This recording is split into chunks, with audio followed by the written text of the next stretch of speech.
అందరికీ praise the lord. ఈరోజు దేవుని వాగ్దానం ప్రకటన గ్రంథం 21వ అధ్యాయము 4వ వచనం. ఆయన వారి కన్నుల నుండి ప్రతి బాష్ప బిందువును తుడిచివేయును.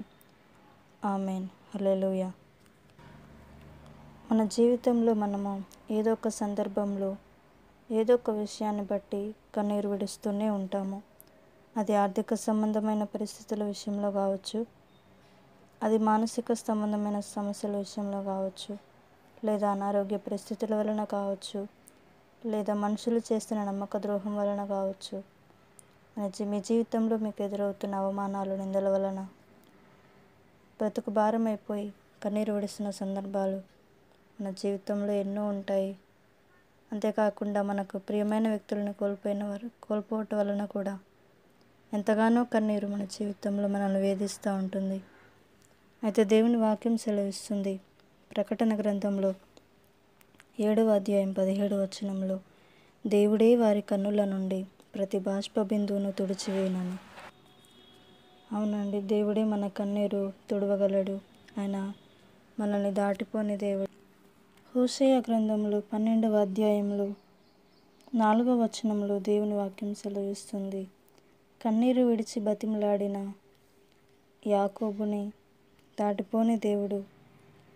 మన కన్నీళ్లు చూసి మన ప్రభు దాటిపోలేడు. నీ కన్నీరు ఏదైనా కావచ్చు, ఆయన నిన్ను దాటిపోలేడు. లూకా సువార్త 7వ అధ్యాయము 11 నుండి 15 వచనాల వరకు దేవుని వాక్యం సెలవిస్తుంది. నన్ను ఒక ఊరిలో ఉన్న ఆ విధవరాలి అతని తల్లికి ఒక్కడే అయినటువంటి ఆ కుమారుడు చనిపోగా ఆమె ఏడుస్తున్నటువంటి ఆ ఏడ్పును చూసి ఆమె మీద కనికరపడి దేవుడు ఆమె కన్నీరు తుడిచి చనిపోయిన ఆ కుమారుని లేపి బ్రతికించి ఆ తల్లి చేతికి దేవుడు అప్పగించి ఉన్నాడు. చూడండి, మన దేవుడు కన్నీరు చూసి దాటిపోడండి. నీ కన్నీరు ఏదైనా కావచ్చు, ఏ పరిస్థితిని బట్టి మీరు కన్నీరు విడుస్తున్నా దేవుడు మీ కన్నీరు తుడవబోతున్నాడు. యెషయా గ్రంథం 25వ అధ్యాయము 8వ వచనంలో, మరెన్నడూ ఉండకుండా దేవుడు ప్రతివాని ముఖం మీద బాష్ప బిందువులను తుడిచివేస్తాడని దేవుని వాక్యం సెలవిస్తుంది. ఈ వాక్యం వింటున్న మీరు మీ జీవితంలో ఏ పరిస్థితిని బట్టి కన్నీరు విడుస్తున్నా దేవుడు మీ కన్నీరు తుడవబోతున్నాడు. మీ కన్నీరు తుడిచి మిమ్మల్ని ఆనందింపజేయబోతున్నాడు. God bless you.